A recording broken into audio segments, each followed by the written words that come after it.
Good afternoon, everybody. How you guys doing? How's everybody doing? Child, trying to get myself together over here. Hey, everybody. Welcome. You said we waiting. Sorry. Sorry that y'all was waiting. Listen, I laid down to take a nap, honey, and that alarm went off, and I hit that snooze. And I said, oh, let me get up. So I was talking to Eddie earlier. I said, girl, I'm going to lay down for about an hour. That hour got good to me. But I'm here. You see, I ain't even put on my lipstick yet or nothing.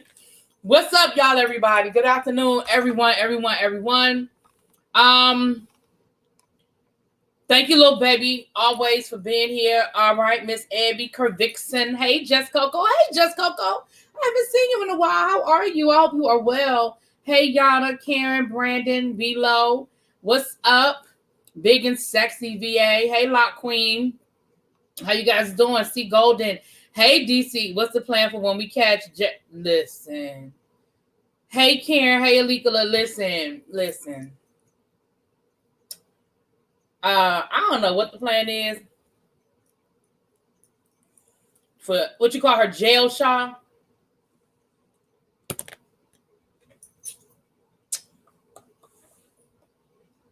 I don't know what the plan is for jail shot. Hey, Sherry D. Oh, thank you, Sherry D. You just reminded me I got to do something.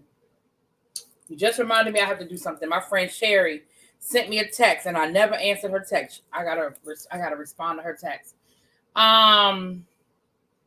Hey, Lauren, how you guys doing? So, child, that nap was good. It felt some kind of good to me. Listen, I had to get up this morning, and I tried to go to bed at a decent time last night, which for me it was a decent time, but I guess I was still catching up on sleep from the weekend or something. Because, baby, I almost overslept this morning, and I didn't have time to go get me no coffee. I ain't had time to stop and get my coffee this morning. So, I think I might have overslept a little bit this morning. I mean, I overslept, not overslept to get to work late, but overslept, don't have time to stop late. You know what I'm saying? What's up, DMV? Oh, that's what you need right here. Point of clarification. Okay, thank you. On the New York probable cause situation, I think that is a state policy. Not sure how that policy interacts with the federal search policy. Just wanted to clarify, and I'm done. Thank you so much. My legal correspondent be giving us the legal notes. Hunty, yesterday we talked about New York is deeming the smell of marijuana not enough for probable cause. That does not mean that that can't be a factor, but that means that the smell alone can't be the reason why they pull you out your car and search your vehicle. So I'm just saying. And again, I'd use the example of blowing smoke when you roll the window down. I probably wouldn't recommend that. That was an example. That was me being silly. I would not recommend that when the police pull you over to blow smoke in their face. Let's be clear. That's not what I was advocating. I'm just saying. Okay. I can't take a nap because all the energy drink I drank yesterday is still going strong. Child. Listen. All right, so first and foremost, before I forget, and it is so apropos that I wore this shirt to work. I wore this shirt today. This is one of my Bennett College t-shirts, okay? If you guys do not know, I am a proud graduate of Bennett College in Greensboro, North Carolina. HBCU, proud HBCU graduate. As I was scrolling through the internet down to the Facebook earlier today, I saw where Meg Thee Stallion donated $25,000 to Bennett College. Now, I don't know what prompted her to do it. I don't know what somebody put in her spirit. I don't know if she knows somebody that knows about Bennett. I don't know all them reasons, and I'm gonna be honest with you, I don't care. I don't care. Thank you for your donation. And some might say, oh, that's it, $25,000. Listen, it's more than what I gave because I ain't got it. Okay. I mean, probably in all my years, I might have gave $25,000 to Bennett, but I'm saying in one lump sum, here you go. Yeah, I don't have that. So thank you Meg Thee Stallion. I just saw it in one of my Bennett alumni groups, so that's not something that would be posted in the group if it wasn't true. So it just seemed real random, like out of nowhere, kind of random. But thank you, Meg. Thank you so much. I appreciate it. So, people want to give Meg a hard time, but I've been a fan. I like Meg Thee Stallion. I'm even more of a fan now. I appreciate you, child. I appreciate you. And so there's that. Okay. Thank you, Karen. Karen said, nice shirt. Thank you, boo. Thank you. And then I found out today that my principal, hey, Mimi, I have a new principal this year. My principal's wife went to Bennett, and she's a little bit younger than me, so she came in as I was leaving. But I think she was probably a freshman when I was a senior. So, it's a small world. It's a small, small world out here, okay? Lord, I don't feel nothing. And we want to say congratulations to Abby, who became a MEMA ×4 last night. For those of you who have been anxiously waiting, anticipating, we know that we were waiting on a new arrival for Abby's family last night. Sultan made his grand debut at about 2-something this morning. Abby, what was it? She gave me the exact time, hunty. So congratulations to Abby and her daughter and the family. We're glad that everybody got here safely. And congratulations to you, Miss Abby. So now Abby got 2 girls and 2 boys. She even Stevens. 2 girls and 2 boys. Yes.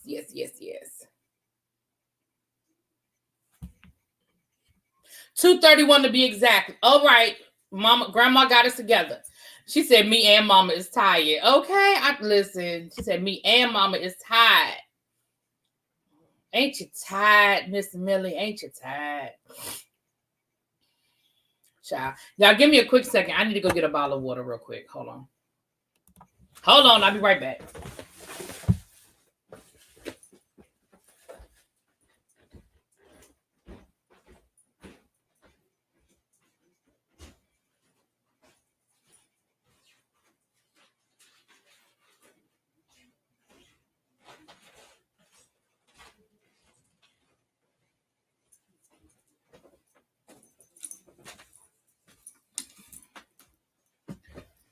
Oh, sorry about that. I normally get my, my libation situation together, but I was trying to hurry and get this live started, and I forgot to grab me a bottle of water.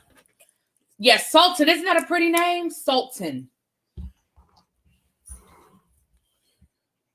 I'm going to go back to the hospital tomorrow, so if you follow me on IG, he will be on the featured player in the next couple of weeks. I know that's right, and that's why I felt comfortable saying that, Abby, because I do know you posted it on your Instagram, and so if anybody follows you on the Instagram, y'all already knew the information.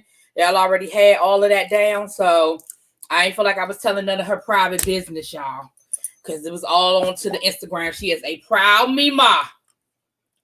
Yeah, Abby said that they've been waiting all day. Because remember, they were supposed to induce her at like 7 o'clock yesterday morning, and then they had to push it back. So Abby finally went to the hospital yesterday afternoon, and baby, they was waiting all night. I got a text, I think about 3 in the morning. Well, no, I got the text when the baby was here, and then I got a picture about 3 in the morning. She said that her baby girl pushed one good time and he slid right on out. I said, yeah, he came when he felt like it. Okay. He wasn't ready when y'all wanted him to be ready. He came when he felt like coming. Okay. But anyway, so there was that. Hey, what's up, Star? Hey, Gina Vina, what's up, baby? So let's start with politics. We're gonna go ahead and get started with politics. Let's get started with politics. Y'all, down to the state, the great state of Georgia. Y'all keep doing what y'all doing. Everybody around the country, if you are boycotting, keep boycotting. Keep doing what you are doing. And I'm going to tell you why I'm going to say keep doing what you are doing. Okay? Another reason why I was a little bit late is because I was watching something. But when I came downstairs, my MSNBC was still on because I thought I turned my TV off, but I didn't. But MSNBC was on, and I'm glad I didn't because they were on, and they were talking to the mayor of Atlanta. Keisha Lance Bottoms was speaking to them, and Keisha Lance Bottoms was speaking about I'm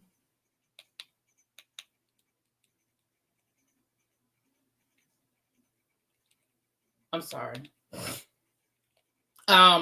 She was speaking about the boycott, the voter suppression law. Now it looks like the city of Atlanta is going to try to do something to maybe offset as much as they can. I don't think it's a lot they can do, but it sounds like they're going to try to do as much as they can. But that's not why I'm telling y'all to keep the pressure. I don't know where my girl Tabitha is, but I hope she sees the replay. But here's why I'm saying keep the pressure. Over 200 companies have spoken out about their issues with this law, including Dell. And we already know there have been some other issues. Other companies. Remember I told y'all yesterday that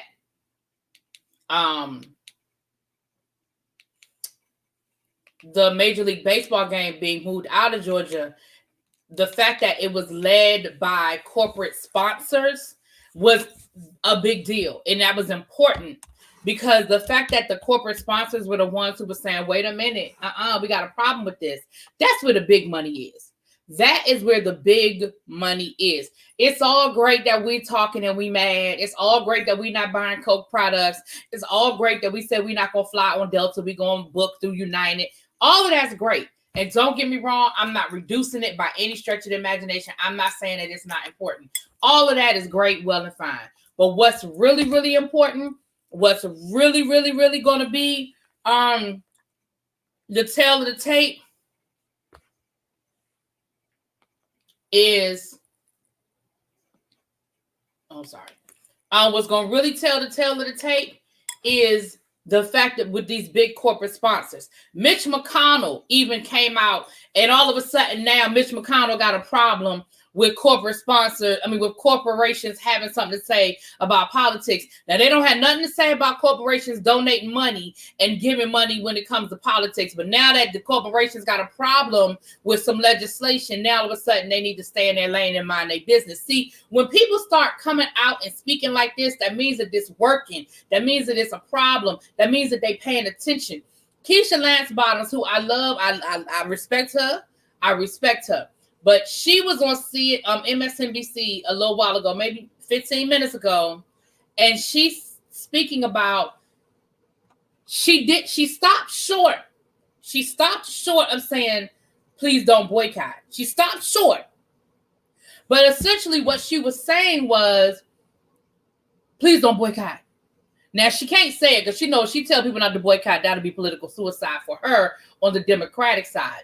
But the fact that the spokesperson for the city, that's her job, had to come out and say, my concern with this boycott is how much it will affect jobs here in Atlanta.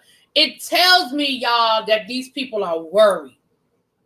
She talked about how many employees Dell has and Coca-Cola, right? She talked about how much happens there in Atlanta. Remember, I was telling y'all yesterday about Hollywood. There's some murmurings going around about Hollywood. There's some conversations going around about Hollywood. Yeah, remember, I told y'all. So what this all says to me is it's working. People are paying attention. Noises are being made. It ain't just Major League Baseball. You got 200 companies that are saying, wait a minute, we are going to reevaluate how we do business in the state of Georgia. That's a big deal, y'all. That is a big deal. Okay, so the fact that they done put Keisha up out there onto the MSNBC and said, girl, you better tell your people, because that's what happened. Please know that that's what happened. Girl, you better go tell your people. Sir, you looking at a Dell computer right now. I'm on a Dell computer right now, sir. I use a Dell computer. That is what I have right now. This that you're looking at me on is a Dell computer, sir. Xavier talking about he ain't seen a Dell computer in years. You see a Dell computer every day. I'm using one. Nah, he ain't now. Now Tyler Perry ain't gonna do that. That he's not gonna do. And no, and let me be honest with you. I would not even want him to do that. I know this is gonna sound I know this is gonna sound like I'm contradicting myself, but I would not want Tyler Perry to shut down production in Georgia. Well, let me say this.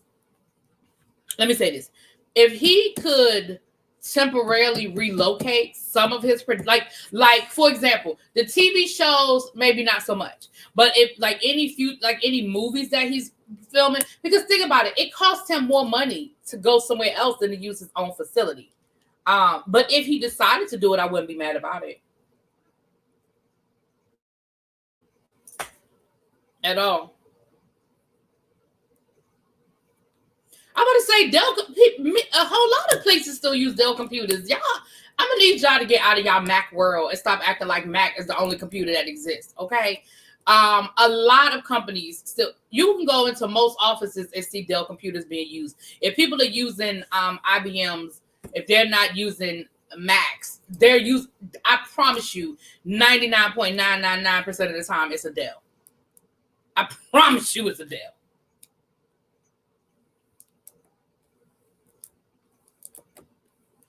Now, because Tyler Perry is so politically astute, I feel like he'll make a statement and I feel like he'll do something, but I don't know if I would necessarily advocate him doing that. Now, again, if he chooses, and the reason why I say temporarily is because if the momentum continues to swing and things continue to go down this path,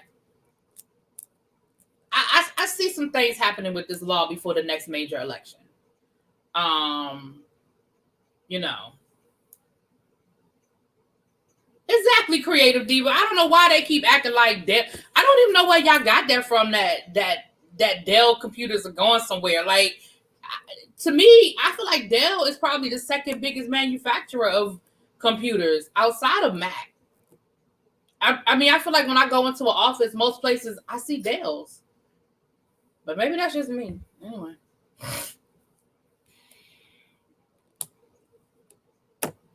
Patty Duke says her agency uses it. Yes, Dell computers all over the place, child. Anyway, I know in my school that's what we have. We have Dell computers.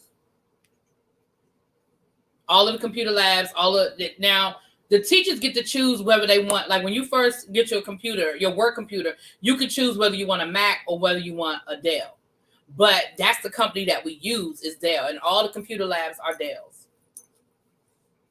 So maybe that's why because I see Dells all day long, so.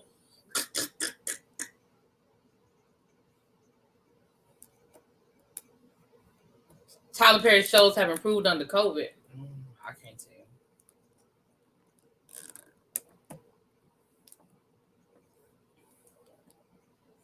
Dell computers, y'all don't have Chromebooks.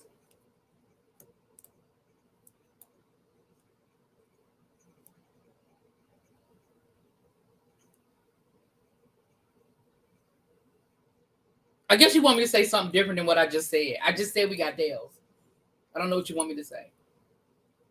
We have Dells. What company makes Chromebooks? Because the company's name is not Chromebook. Chromebook is a type of computer. What company makes Chromebooks?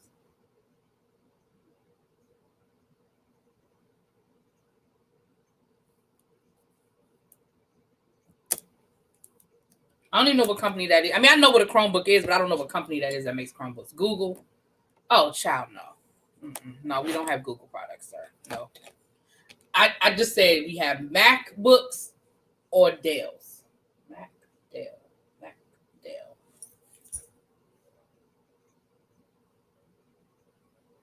School system uses HP Chromebooks, but you have a Dell for your desktop, for your PC or personal computer. Okay. Well, illegal, it just came up because, y'all know Xavier is my baby. Y'all know that's my baby. And poor baby, this generation, they see things through their lens. And he thought that then again, little baby said the same thing. I don't know why y'all thought that Dell had gone somewhere. I don't know what made y'all think. Google Dell's net worth. Y'all tell me where y'all think Dell done went. Go on and Google the network, Dell Computer net worth. Y'all tell me where y'all think Dell went. Oh, Lord. That's what I thought, DC. I thought Chromebook was the name, was a type of, I didn't know it was the company. Okay, see? DC cleared it up for me. Right. Any company can contract a contract for a Chromebook, but Google makes their own. Okay. Ciao. Anyway, moving on. But yeah, so whatever's going on down in Atlanta, y'all keep the pressure. It is absolutely positively working. We see, like, anytime you got Mitch McConnell having a comment on it, anytime you got Keisha Lance Bottoms coming down to the good MSNBC talking about how she's worried about a boycott and how much it's going to hurt the economy of Georgia and how many jobs are going to be affected. Y'all doing something right. I say y'all, we doing something right. Listen, I got all this Aquafina in my house. Is this a Coke product? I got 3 cases of it, so I'm going to drink this. But I just need to know for future reference. One is Coke and one is Pepsi. Dasani, I think, is the Coke product.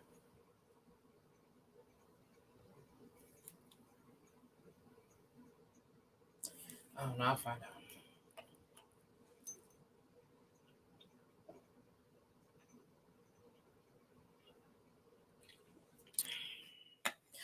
Dell is worth $46 billion. Yeah, they ain't going nowhere no time soon. All right. Now, that other crazy state we've been talking about, that damn Texas. That's what I thought. Thank you. I thought Dasani was Coke. That damn Texas. Y'all, my Texas people, listen. So the Texas Rangers, you know, baseball season has started. The Texas Rangers opened up baseball season. They had their home opener, I believe it was today. It was either today or yesterday.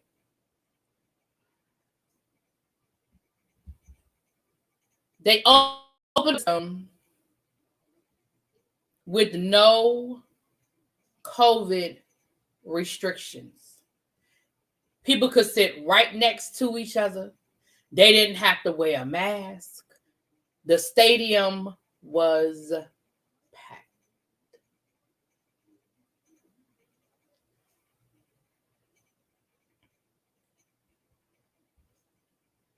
I'm going to say that one more time. No COVID restrictions. Ain't nobody have to wear a mask. The stadium was packed.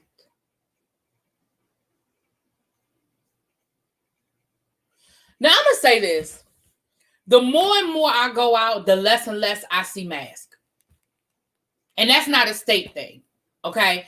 This weekend, you know, I went through 1, 2, 3, 4, 5, 6 states this weekend? These last couple of days, I've been in 6 different states. If I include Maryland, Virginia, North Carolina, South Carolina, and Georgia, okay, 5 states, okay? 5 states. And I'm telling you, in every single state, including my own, I have been into a store, a 7-Eleven, something, and I saw people without masks.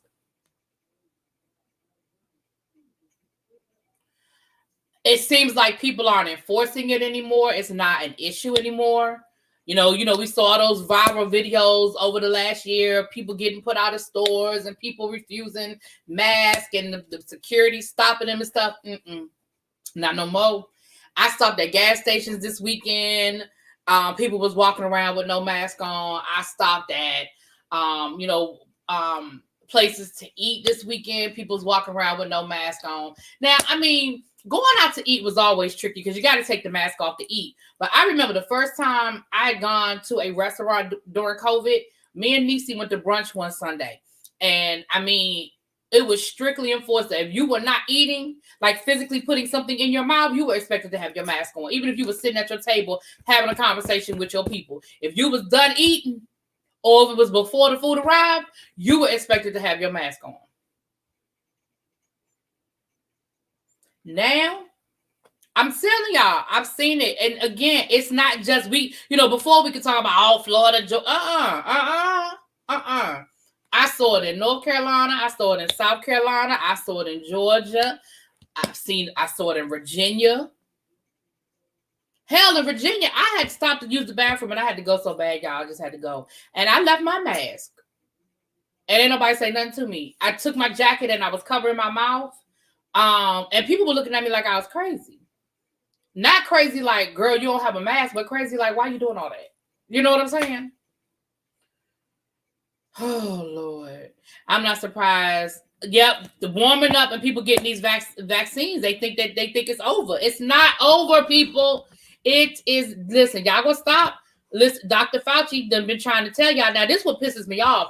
When we had that fool in office and he wasn't paying attention and he wasn't putting nothing in place, we were all mad and we was all complaining and we was like, oh my gosh, I wish you would take it seriously. Oh my goodness, oh my goodness. Now we got somebody in the White House who's taking it seriously and he keeps trying to tell y'all, listen, it ain't over. Please continue to wear your mask. Please continue to be vigilant. It is not over. It is not over. It is not over. And we don't want to listen. Like, we can't have it both ways. We can't be mad when we feel like being mad. I mean, we do it all the time, but you know what I'm saying.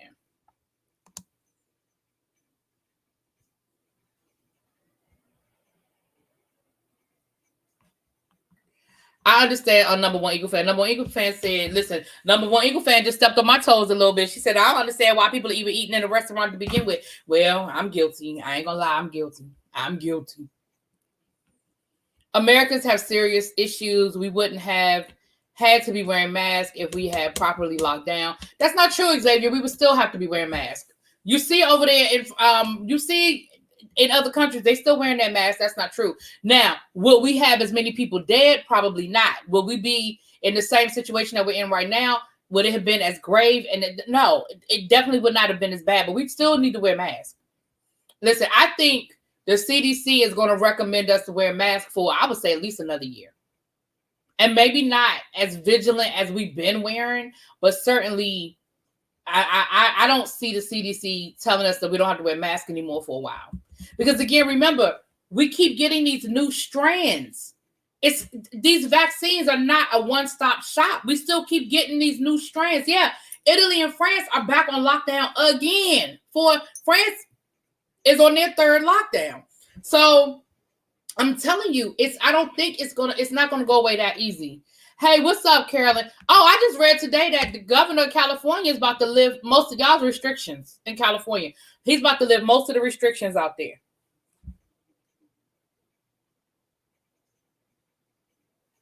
Exactly, Lauren. So no, I wouldn't hold my breath on that, y'all. Especially, like I said, we keep getting these new variants. And now with the new variants, kids can carry that. Remember before, they were like, well, kids under a certain age were pretty. No. They saying that the new variant, the kids going to be able to carry them, child. Exactly. Like Queen said, I don't care what the CDC say. I'm wearing my mask. Yeah. I mean, don't get me wrong. I ain't going to sit here and lie. Y'all already know that I've been to restaurants. I'm not going to sit here and act like I haven't. But I'm certainly not back to my social life pre-COVID. I'm nowhere near what my social life looked like pre-COVID. No. Yeah. So, but y'all, so listen, listen. All I'm going to say is this. Do not rely on the government. Y'all know what y'all should be doing and what y'all shouldn't be doing. Y'all know what types of precautions you should be taking and how you should be protecting yourself. Y'all know that. So y'all are gonna. You can't wait because clearly the government at this point, they're going to they're going to be on the side of business. And right now, the push and the goal is to get everybody is to get all these businesses open, especially going into summer season when when they know people are going to have a little bit more money to spend. We got tax money coming. They're talking about a fourth stimulus. They want people out there spending that money. Okay. Yeah, I don't know, Bap. That's going to be really tricky about requiring people to get the vaccine. It's going to be a tricky. It'll be very interesting to see how that plays out. That's going to be a long-term thing. That's not going to be an overnight thing. But it'll definitely be interesting to see how it plays out.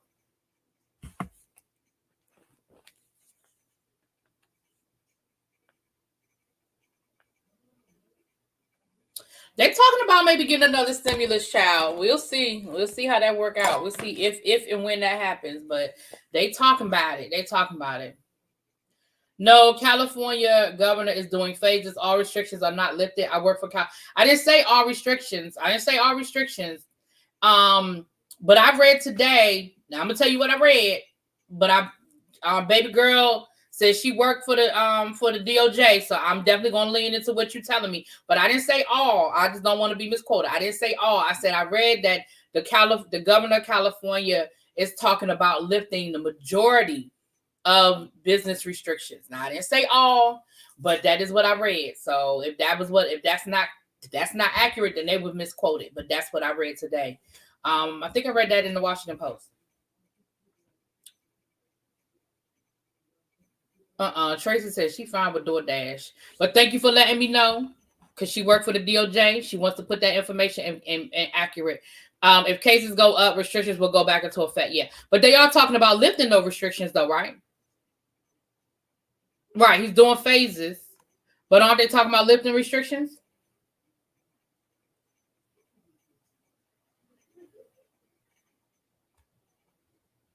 That's what I thought. See, Golden, I ain't crazy. I know what I read.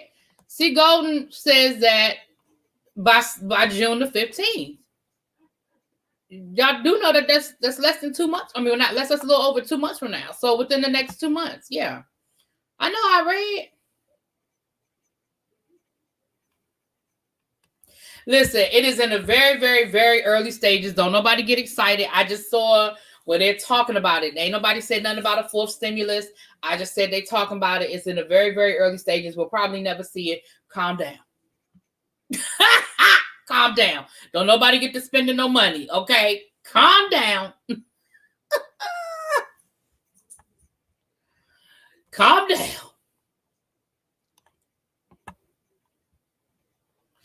Yeah, Xavier, but see, I think that's a plot. I think that's a ploy. I think they're doing that on purpose. Xavier said DoorDash stopped delivering from all the good restaurants, talking about it's too far. But I think they're doing that on purpose. I think they're trying to force people to go out. I think they're doing that on purpose to force people to go out. Because remember, during lockdown, DoorDash extended a lot of things that weren't in place before the lockdown, meaning they were delivering to places that they normally weren't delivering to and going outside of, I guess, their normal range. And maybe they're scaling it back to try to encourage people to go out. I don't know.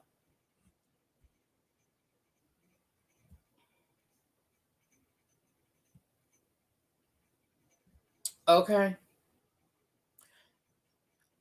You even like having video appointments with the doctor? I've had a couple of those. It's interesting. It's very interesting to have a video appointment with the doctor. Very, very interesting. All right. Last but not least, under politics, and then we're going to get into some other stuff. So it looks like y'all's former president was running a little scheme down to the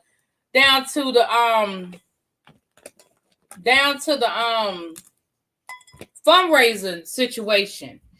It looks like he set up his fundraiser for his 2020 campaign, where he basically tricked people into doing reoccurring payments instead of doing one-time donations.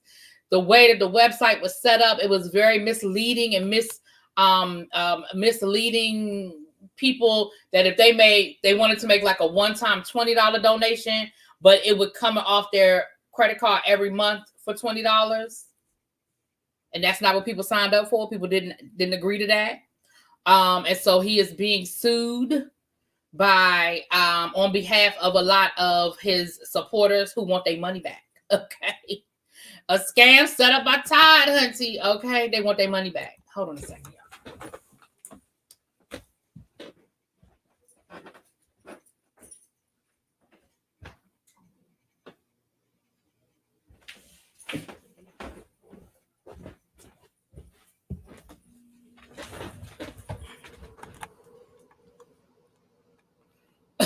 Listen.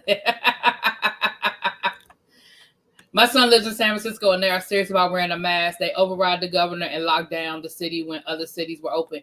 Yeah, I'm here for, listen, let me tell you something. Y'all can't rely on the government. You have to continue to be vigilant. And again, we all, I'm going to say we all, because I don't want to speak for every single body, every single person, but I'll speak for myself. We all get a little lackadaisical sometimes. Like I said, listen, I had to go to the bathroom so bad that if I had ran back in the car to get my mask, it'd have been a problem. But, we have had moments where we slip up, but we've got to be vigilant. And we definitely cannot rely on what the government says we can and can't do. Hey, Dominique, how you doing? Absolutely. Absolutely. And so that's what we have to be vigilant. We just have to be very, very vigilant. Very, very vigilant.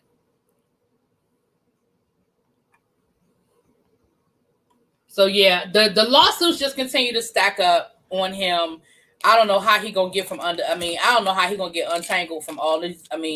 Every time we look up, it's another lawsuit, child. Whether it's frivolous or not, whether the person is gonna actually win or not, it don't matter. I saw it last week. I don't think I mentioned this to you guys last week, where I want to say the state Supreme Court of New York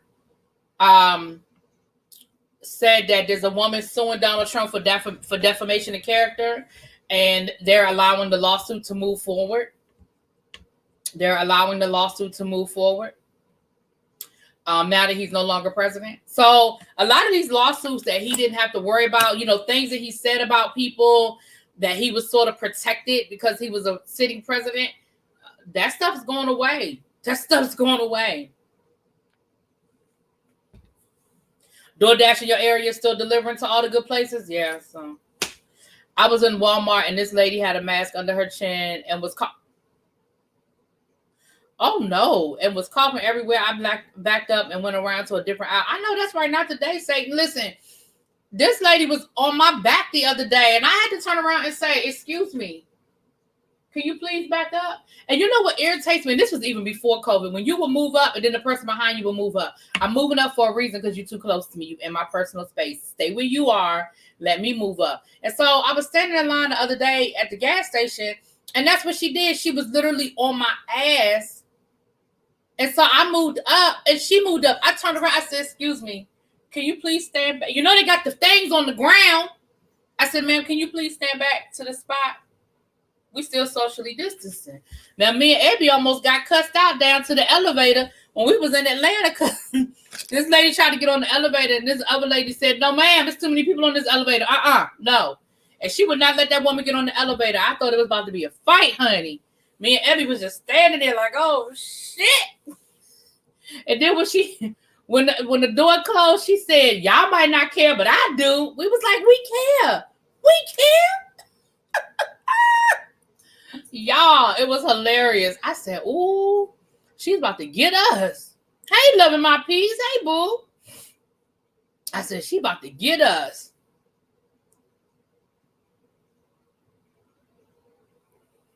But so that was my politics for today, honey. That was politics for today, honey. Now let's get into some of this other nonsense. Now listen, yesterday, as we were getting ready to get off of here, we was bringing up the Paul Pierce situation. Y'all was asking me about it. I ain't know a whole lot about it, so I went and did some research yesterday and today. Listen, my opinion is the same as it was yesterday. That man got fired for nothing. It was not that deep. That video was not that serious. It was not that deep. I understand he works for Disney. I understand it's a family company. I get all of that. But y'all, come on. It just wasn't that deep. That man that got fired, it just wasn't that deep. He was sitting at a table playing poker and the women was around him dancing. It just wasn't that deep.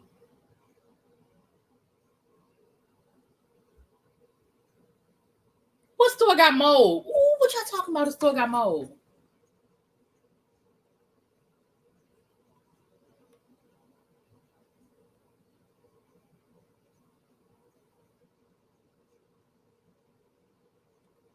I just wasn't trying to get handcuffed either, Abby. I said, y'all can fight if y'all want to.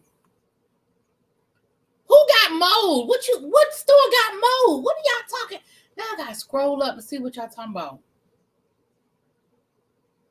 Oh, that's why you stay out of Walmart. That store scams you. It scares you. Oh, you talking about the Walmart got the mold? Child. Anyway. Disney's attitude towards sex has always got on my nerves. They did the same thing to Vanessa Hudgens and Raven-Symoné. What did they do to them? What they do to them? They must have been locked, Queen, because I don't mean no harm, but that video I saw was not that serious. And again, I understand that Disney, that the parent company is a family-owned company, but ESPN is a sports entertainment channel, and they have all kinds of stuff on there. Now, when they start having a problem, to me, what we saw in that video was the equivalent of a ring girl at an MMA fight, or I mean, as far as what she had on and how dressed she was. Like, I feel like we don't see nothing worse than that at a boxing match, and how the women are in the bikinis and stuff, walk, during the ring. I don't even know if they do it anymore, but I know they used to. The ring girl or whatever. I'm like, y'all really are doing the most right now. Don't get me wrong. I'm not saying that it was the best decision, but I don't see why that should have been a reason for him to get fired when all kinds of other stuff be going on down to the ESPN. I'm just saying.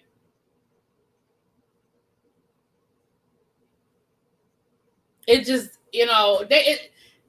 let's remember that, ESPN, they host all kinds of sporting events that in my opinion objectify women.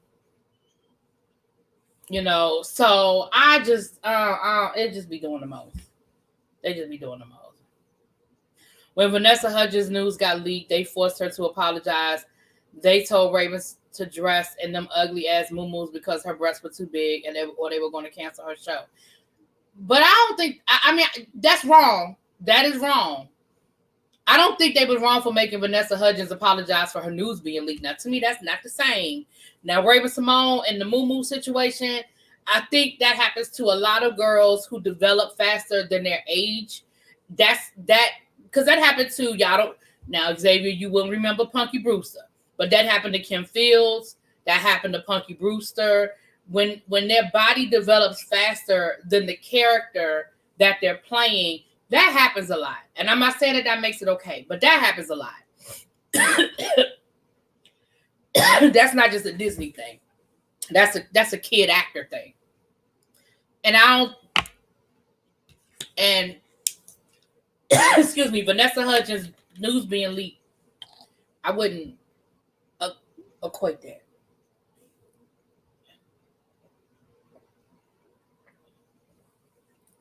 Yeah, what they did to Jamil Hill was wrong too. Went down the wrong way, y'all.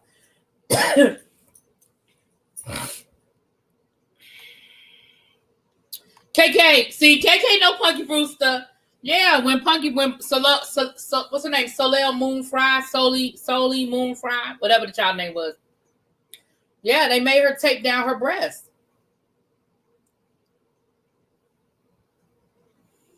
And Daniela Brown, they have a right to that. Disney has the right to hire and fire whoever they want. Let's be clear. They do. But I just think that in the case of, and let's be clear, I'm biased. I love Paul Pierce. I'm a Celtics fan.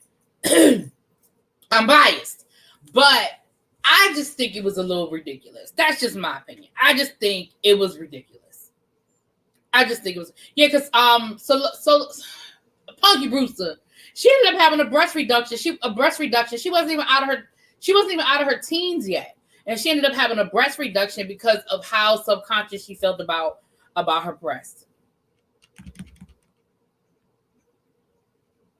I have not seen the reboot. I want to see the reboot. Lord, they done made Sherry a lesbian. Well, listen, I hate to say it like this. The LGBTQIA cast member has become the new black. Remember before, they always had to have one black person. No matter what the show was, it always had to be that one black character somewhere around, except for Friends. Because for some reason, for 10 years in the city of New York, we just couldn't get no black people. But that's a whole nother conversation for a whole nother day. But now it just seems like they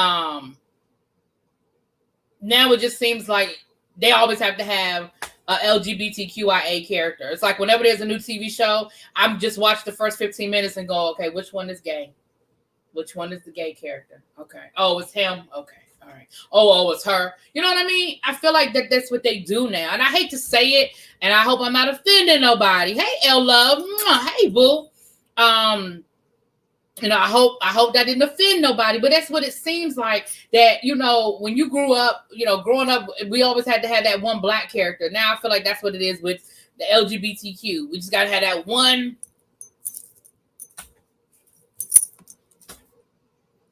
I would love to play Rachel and Ross's little black neighbor that was always harassing them. I would have done. Okay, listen, it's me, D. Because here's the thing about Friends. It wasn't even so much that they didn't have black friends. I'm going to let them have that. Because a lot of friend groups are not multicultural. I'm going to let you have the fact that they didn't have no black friends. What I didn't understand was, ain't none of them work with no black people. They went to Central Perk every damn day. And I don't know how many. I mean, I used to watch Friends. I do not remember any significant black people being around, even in the background, until they had Ross dated what's the face for what, 4 or 5 episodes. Okay. I don't remember none of their co-workers. Like, seriously, we visited all of them at work. Do y'all remember any significant co-workers that were black?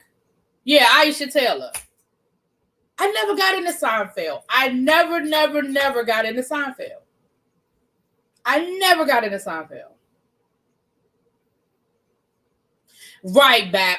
Right. And then when they do give us the black character, it's generally a stereotype. If it's a male, then it's the sassy, Jack character. And if it's a woman, then it's the butch character. You know what I'm saying? They're just starting to become a little bit more diverse, but for the most part, that's what you got. You either get the sassy, flamboyant, male gay guy, or you get the real hard stud woman. Like, can we get some other representation, please? Anyway, I never got into Seinfeld. I just never ever got into it. It just wasn't my thing. I've tried to watch it a few times. Yeah. All right. What else? So we had Paul Pierce, child. It was something else I was going to tell y'all about before we got down here to this Atlanta drama, this Real Housewives of Atlanta mess. It's a whole shit show. Okay, so let's do this. We're gonna do the Real Housewives of Atlanta mess, and then I will give y'all. I'll end with my review of Blaze. Designer Women. What about Designer Women, Mimi? I used to like Designer Women. Y'all know what? Designer Women is one of those shows that I feel like they getting ready to try to ban. Because there were so many white Southern stereotypes, so many. Suzanne was downright offensive in every way. You know what I'm saying? But I enjoyed the show. I loved the show. Suzanne could have been anybody's neighbor down in Georgia in the 80s. You know what I mean? But I feel like because we're becoming so overly sensitive, that's one of those shows that could become a casualty of this new world order that we're living in right now. And I'm gonna be honest with you, me personally, I would not be happy about that. The only thing, Meshach Taylor's character on down to the hey YBS Mary, down to the Designer Women. They did not get rid of Golden Girls, Xavier. They got rid of one episode. Xavier, you be exaggerating. They did not get rid of Golden Girls. They got rid of one episode. One episode. Calm down. They did not get rid of Golden Girls. Oh, Lord. There you go, Karen. And that was the night that the lights went out in Georgia. Okay. I know that's right, Brandon. I might have to do the same thing. I might have to get it on DVD too, because I really can see, like, when I think back on Designer Women, And I think about some of the things that Suzanne Ash said and some of the exchanges that her and Meshach Taylor's character had. Oh my. Oh my God. That's fine that was your favorite episode, but don't exaggerate. We can't go from the fact that one episode is gone to the whole series. Okay? Xavier. I love Xavier, y'all. Y'all just don't know I love my baby. That's my baby, though. That's my baby. And my bad. I know El Teddy dropped down a few minutes ago. He probably at work, honey. He had to swoop in real quick. Hey, El Teddy. Hey, boo. He probably had to swoop in real quick.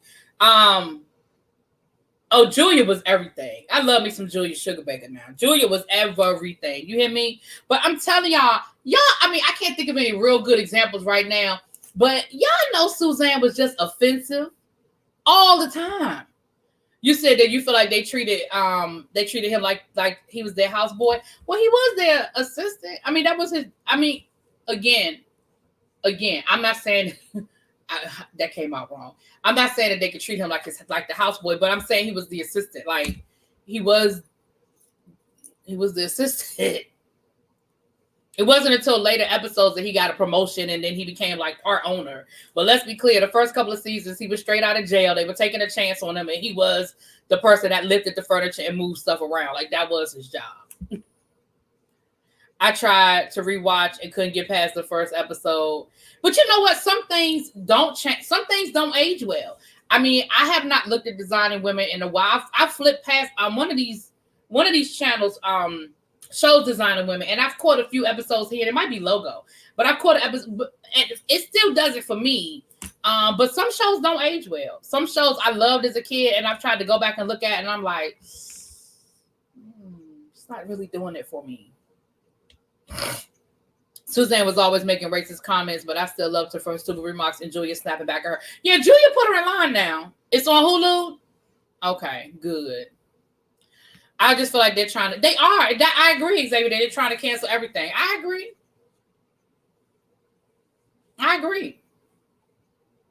Sex in the City didn't age well. Sex in the City was very trendy. And so,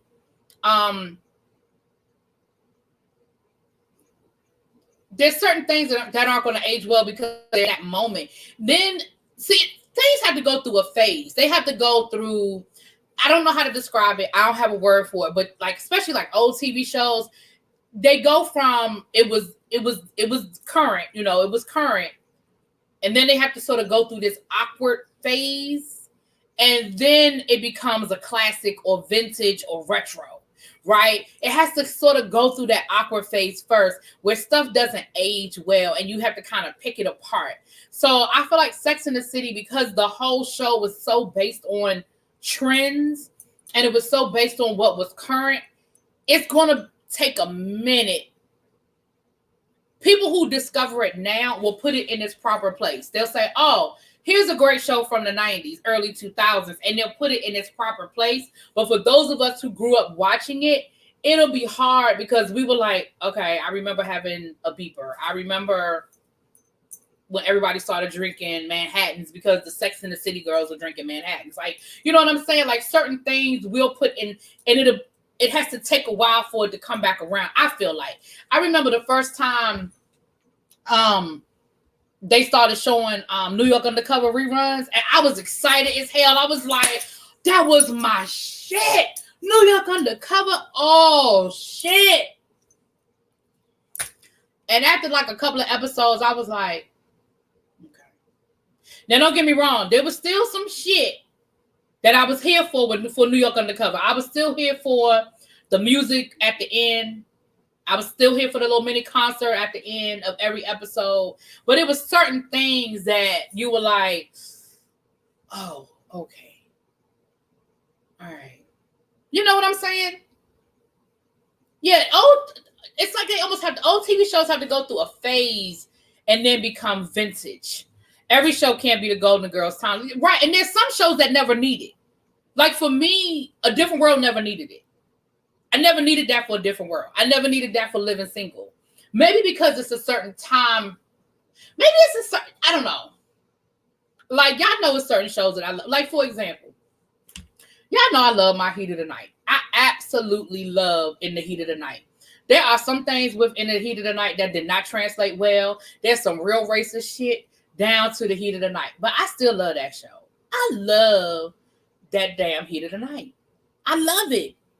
Matlock, I love it. But then there are other shows that I've tried to go back and look at that just did not age well for me, that I was like, damn, I used to love this show. And now I can't even hardly watch it. But I think but for all of us, it's going to be a different one. Because, yeah, I'm with you, El Teddy. Like, the Golden Girls, I don't know what it is about the Golden Girls, but it never gets old. Like, I can always have a Golden Girls moment. I don't give a fuck which episode it is. Listen, if I'm flipping channels, that's how I am with Law and Order, too. I know I've seen every fucking, I'm talking about the original Law and Order. Well, hell, I done seen all of them. But the original Law and Order, I know I've seen all of them. All of them. I don't give a damn if I'm flipping and it's a Law and Order marathon on and I just need some background. I will listen. You know what? Miami Vice was one of those shows that didn't age well for me. I tried to go back and watch Miami Vice a few years ago and I was just like, You know, again, the two female cops always played hookers or drug dealers' girlfriends. Like, they never played the straight up, you know, I'm going to come in here and I'm going to be a badass lady boss. Like, they always had to play second fiddle to the men. You know, it didn't age well for me. It didn't age well for me. Miami Vice didn't age well for me. Yes, Creative Diva. That's right. Law and Order and Golden Girls. Absolutely. I was never a big All in the Family fan. I respect All in the Family for what it did for TV and how it revolutionized TV. But I've never been an All in the Family. I never got into All in the Family. And it's funny because I love Carol O'Connor on Heat of the Night, but I've never gotten into All in the Family. I probably have never seen a whole episode of All in the Family. I just never got into it. But I understand its connection to his, you know, TV history, but I never got into it.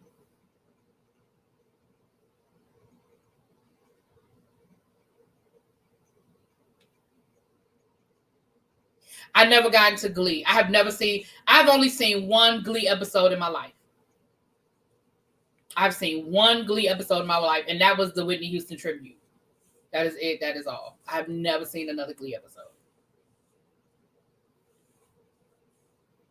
When Edith thought she was a klepto. That's like when I went back, when, I don't know if y'all remember this. Some of y'all not going to remember this. Remember soap opera TV, when it first came out? I don't even know if it still comes on anymore, but I know when it first came out, it showed, okay, so, and this is how I remember soap opera TV, because this before DVRs and all of that, and they would show the regular soap opera, soap operas, like General Hospital, All My Children, One Life to Live, whatever was coming on NBC and CBS. They show all of the current stuff. So if you missed it during the day, you could watch it that night. They showed it in prime time. You could go back and watch All My Children, One Life to Live, General Hospital in prime time, right? You could. I think they must have been affiliated with ABC, because you could watch all of the ABC soap operas in prime time that you missed during that day. Then on the weekends, they show all of the old soap operas. That's how I went back and watched Dallas from the beginning. Dynasty, The Colbys, Knots Landing, Falcon Crest. They show all of those old shows from the beginning. And I don't think soap opera TV exists anymore. I think it's one of those channels that's gone. But when I went back and, you know, I went back to rewatch all of those. Dollhouse used to come on. Okay, Dollhouse. Yeah, all of those old shows. Right, you could watch General Hospital at night, and you could watch it the same day. So, like, if you didn't, because again, this was before everybody had DVRs and stuff, and I used to watch my stuff on VHS. Remember I told you I used to tape it on VHS, but then I could watch, once I got cable, child, you know, I was moving on up, I had cable, I could watch it at night. When I got home from work, I could watch All My Children, One Life to Live, General Hospital at night. I didn't have to tape it anymore. It's gone. Yeah, it was good. Soap Opera Network. That's what it was. The Soap Opera Network. Mm-hmm. Yep. They played 90210. They played Melrose Place. They played all of those like shows. They sure did. I forgot. They sure did. Now, listen, quiet as this kept, y'all. 90210 I can watch anytime. I love 90210. I never got into Melrose Place as much as 90210, but I could watch 90210 anytime. I was never a soaps girl, even though I grew up on them with my grandmothers. I had their soap schedules. Child, I was. Mm-hmm.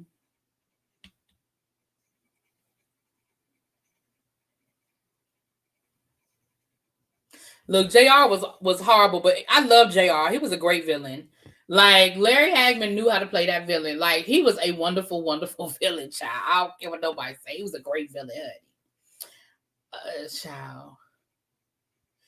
I never watched the Melrose Place reboot. I did like the 90210 reboot, but I didn't, for some reason, I only watched like the first 2 seasons. After that, I kind of stopped watching it. But I did like it. I thought it was a cute reboot. I thought it was cute. I thought it was a cute little reboot. I like the way they did certain things with the characters and stuff like that.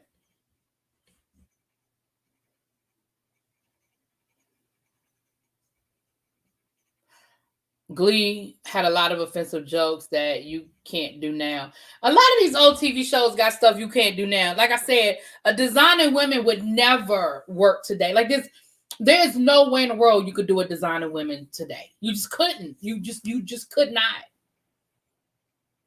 If they redid the Golden Girls, one of them would be gay.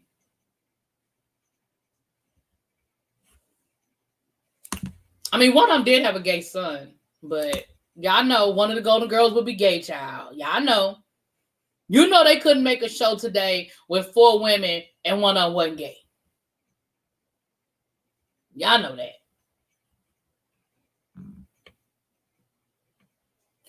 They used to give Amber Riley's contact of the business, calling her Aretha or Donna Ross. Well, listen, Martin stopped being funny to me after like the 3rd season.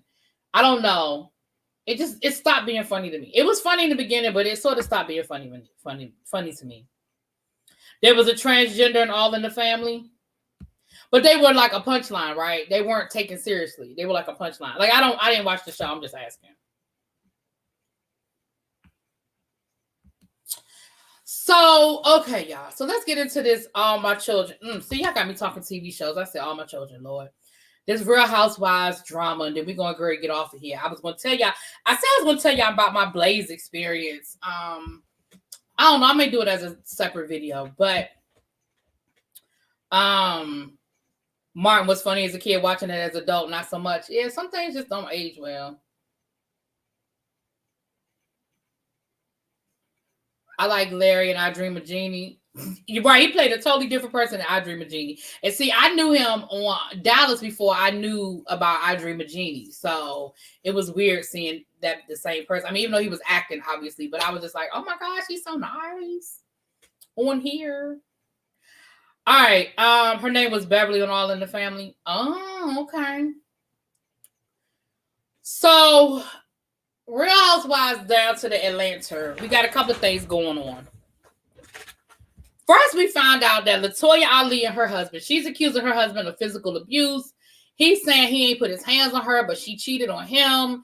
And she, did all of this and did all of that. And he's saying that she does everything for clout. And she's saying he does everything for clout. And, I thought their divorce was final. So why the two of them are even entertaining us with this at this point, I don't know. But allegedly, LaToya did an interview where she made these accusations. That's what I meant to say. And so he responded. So let's be clear. He did not bring it up first. She did. But of course, once somebody accuses you of physical abuse, you do have to kind of come and defend yourself. Not that I don't care about a woman being physically assaulted. I just don't care I don't care. I'm glad you got out of it. If this man really put his hands on you, I'm glad you got away. I'm glad you got out of it. But I don't really care. And to me, accusing him of doing things for clout sort of falls on deaf ears, since he's the one that refused to film for the Real Housewives of Atlanta and refused to allow your children to film for the Real Housewives of Atlanta. So it seems to me like if he's the one that's desperate for clout and desperate for attention and desperate to be out there, that he wouldn't afford to not have your children on TV. That's what it's, because he had to fight for that. That wasn't you just agreed to it. He had to fight. So it doesn't necessarily sound to me like he was the one looking for clout. Now I could be wrong, y'all. I could be wrong, but that's how I felt about it. That doesn't mean that he has not done things for clout, because I don't know them like that. I don't watch their YouTube channel like that. So that's not to say that he has not done things for clout. But it seems to me like if he was the one chasing all of this clout, I don't know. At first, I thought the divorce thing was for a storyline for the show because her YouTube channel had lots of pranks. And he moved to Atlanta away from his family so he could be on TV. Oh, he did. Well, I know he said something about him moving to Atlanta, that she wanted to move to Atlanta. So, okay, well, maybe so then. Maybe. That was just my thought process, right? Why wasn't it on the show? We could have had multiple storylines on the show because Below is a no-no at this point. I'm so over him and whatever happened or did not happen with his penis. Okay. The way LaToya acts on the show, I know she got on his soon-to-be ex-husband nerves, or her soon-to-be ex-husband's nerves.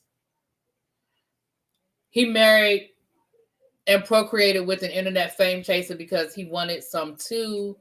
They both can go back to Canada. Okay. I'm so sick of LaToya, girl. Bye.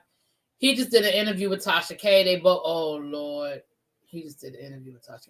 Hey, Amber. Hey, boo. Oh, Lord. Well, there's that.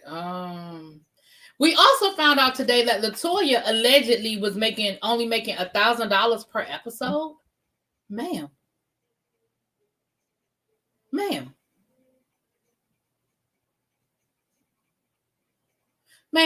$1,000 per episode. Mona paying her people more than that.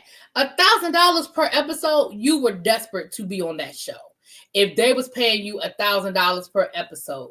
But then they said that allegedly Tanya was only making $2,000 an episode. But let's be clear, Tanya was always a friend of the show and never had any aspirations to be more than that. So I feel like $2,000, I feel like it's Tanya's like food budget for the week. You know what I'm saying? I don't feel like that she cared that much. But Toya clearly. Now again, that's all allegedly, but I've seen that in multiple places. Yes, technically she is only a friend of the show, but she was on every single damn episode. So what are we on episode, 13, y'all? So you mean to tell me that for all of this shit that you've stirred up this season, all the shenanigans, everything you've done down to the Atlanta, baby, you walked away with $13,000? That's what we doing? What episode are we on, y'all, of this? No, it's more than that. Maybe 14, 15. I can't remember, but less than 20. We had less than 20. Exactly. Tanya said y'all can take this little $2,000 and y'all know what y'all can do with it, baby. Y'all can take that.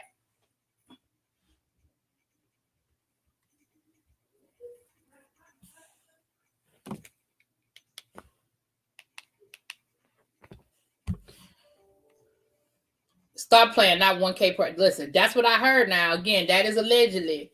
I haven't seen the woman's paycheck, but that is allegedly what she made per episode. Again, I don't expect her to make a lot because you're right, she wasn't a full member and it was her first season. But I thought that minimum wage down to the Bravo was more than $1,000 an episode. Like I said, Mona paying her people more than that. I heard it was episodes. They get paid per episode. Now that I do know. I know they get paid per episode. Because Monique was explaining that if they filmed, that they only get paid based on how many episodes they appear in. So when they cut Monique back during Real Housewives of Potomac, when they cut her out of those 2 or 3 episodes that they cut her out of after the fight, even though she continued to film, they didn't use the footage. Monique kept filming. Monique never stopped filming. She just didn't film with Karen and all of them, but she never stopped filming. She just didn't film with Giselle and them. She kept filming. You know, she never stopped filming for the show, but if they don't use the footage, they don't get paid. Well, congrats, Amber. Congrats. So, yeah, that's the other thing that I think is kind of fucked up, that you can show up to film every single day, but if they don't use any of that footage, baby, you could be in trouble.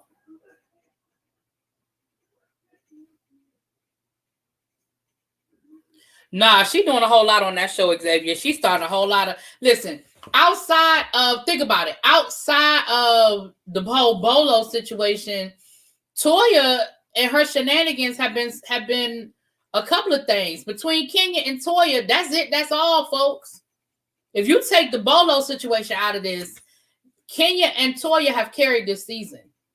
Whether you like Kenya or not, and I'm not a Kenya fan, but whether you like Kenya or not, Kenya and Bolo, Lord Bolo, well, yeah, Kenya and Bolo have carried this season with a side of Toya. Hell, the whole Halloween party was LaToya and her damn foolishness. The first episode of New Orleans was LaToya and her getting into it with Drew. The beginning of the season, LaToya coming for Drew, and the wig. You know, LaToya's had her hand in a couple of things this season. Nene did used to say, acting a fool for pennies, honey. And I understand that you can't come on the show calling the shots. Like, I get that, but I just thought that minimum wage was more than that. I thought minimum wage was more than $1,000.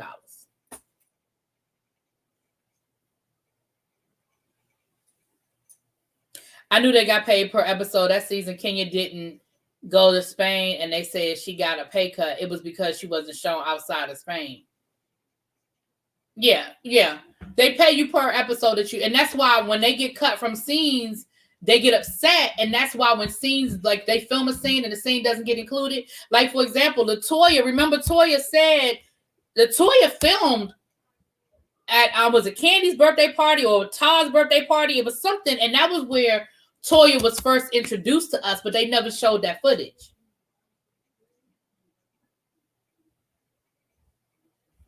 Yeah. So, yeah, if you only get paid per episode, now you get a certain rate for every episode that you appear in. That's what you negotiate. You negotiate your per episode rate, but you only get paid if you show up in it. So, like, for example, when these people don't go on cash trips and stuff like that, that's how they sort of regulate people coming or not coming, because they don't get paid if they don't show up. So, like, think about it. For example, think about somebody like a Nene. And Jonathan about to drop out of the clouds right now. But if Nene got paid whether she showed up or not, she just got a set salary for the whole season, Nene would never come to shit. But remember last season when Nene didn't film for when they didn't show Nene those first 4 episodes? Nene didn't get paid for that shit. Right. That's why I say production is trash, because why would you not include that? We could have had more to the season had that been shown, but they want to focus on a scripper. Well,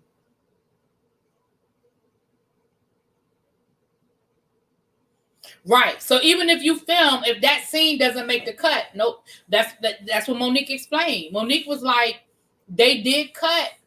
Her check last season was cut by, I forgot how much she said, but for those 3 episodes, she said she kept filming. Remember, for those of y'all who watch Potomac, remember when Karen went to Monique's son's birthday party? And remember, they showed it and they were talking about, so Karen went to, so Karen been hanging out with Monique and Karen is still friends with Monique. Remember that? And I was like, well, why didn't they film that and show that? I know that the rest of the ladies don't want to film with Monique, but if Karen is willing to film with Monique, why didn't they film the birthday party and show that? They did film the birthday party. They just chose not to show the footage. They absolutely filmed the birthday party because Karen showed up and I think Ashley was there too. Ashley showed up late, but Ashley went as well. They did film the birthday party. They just didn't show the footage because they were punishing Monique. So Monique never refused to film. Everything that Monique was invited to, she continued to show up for. Just like that's why the whole situation went down to the wig party. That wasn't all on Karen. That was a combination of things. And of course, production made it seem like Karen was being shady, but that ain't how that whole thing went down. It ain't go down quite the way they made it seem like it went down. Monique was never going to film with the rest of the ladies. It wasn't set up that way. She knew she wasn't. She absolutely knew that she was coming in to film with Karen so she could get her scene, and she was leaving. It was never, ever, ever even going to be a chance that they were going to film together.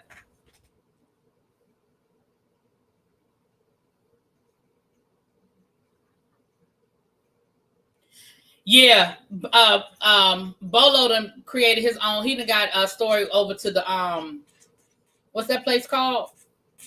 Tyler Perry Studios, child.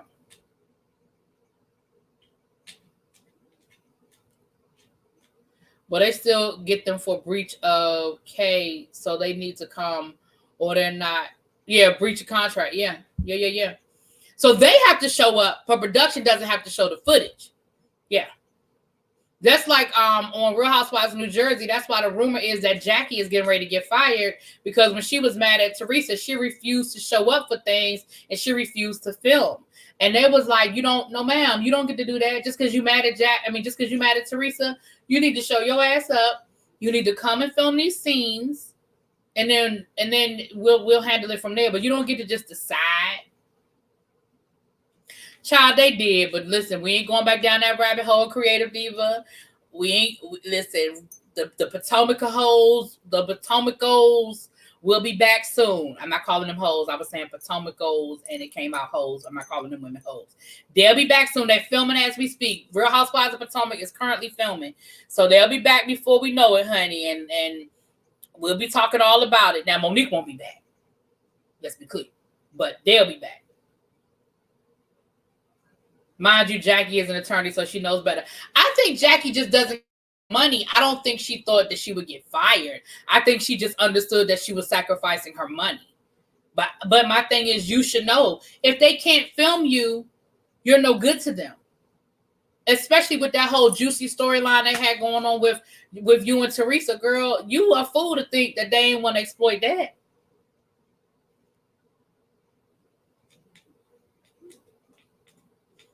I think they made Jackie go too. I think they told Jackie, listen, either you show up for this or it's a wrap. Like, we don't, like, your services are no longer needed. Like, I feel the same way. I think so too.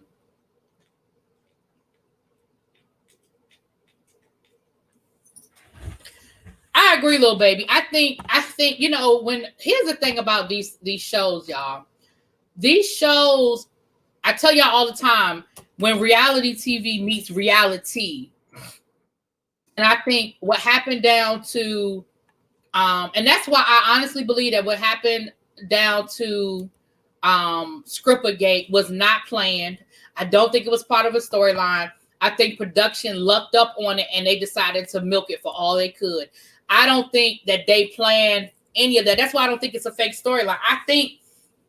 I think what went down absolutely is what went down. I don't think it was for the cameras.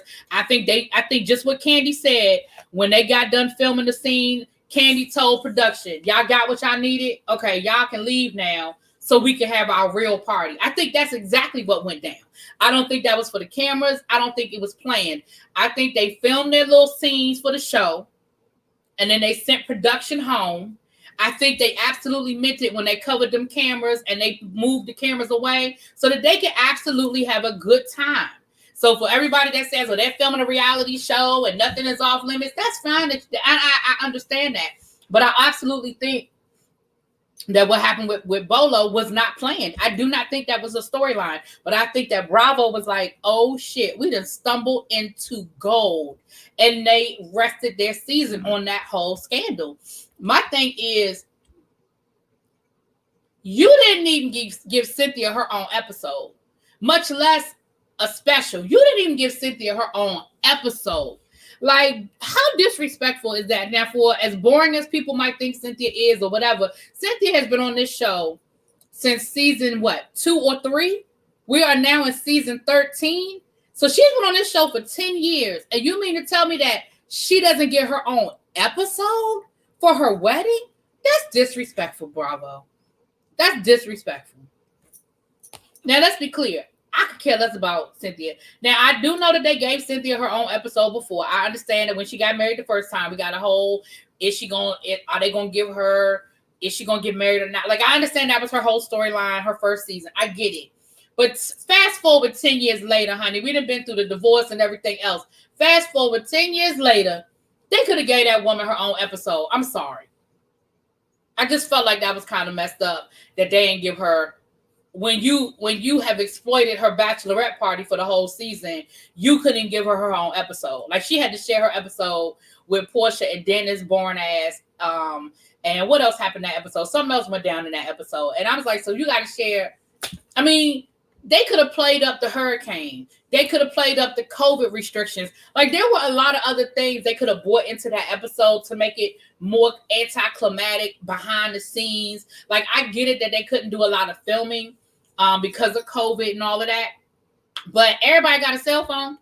Hell, 90 Day Fiance and all these other shows, they just told people, listen, film that shit on your camera, send us the footage, and we will edit it. Okay? They could have done so much more for Cynthia. Right. Eva, in her second season, got 2 episodes for her wedding. Now, granted, her wedding episode overlapped because Nene was acting a damn fool, but that's not the point. She still got a whole episode for her wedding. Eva got a whole episode for her wedding, and that was only her second season. I was like, come on, y'all could have done better.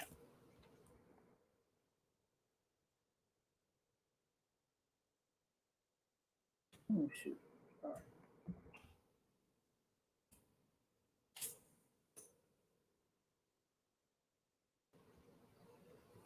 My 90 Day Fiance review cut off at the end.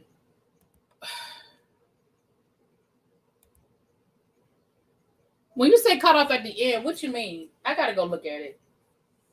Because I've heard, so here's where I get frustrated. First of all, I don't know why it keeps doing that. So that's why I'm frustrated, because I don't know why it keeps doing that. Second of all, when you say cut off at the end, I need to know. I need to go look at it and see what you're talking about.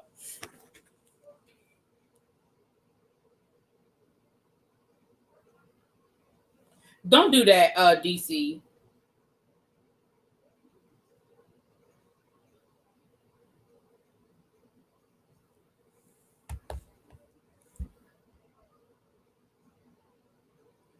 I was talking and then it cut off.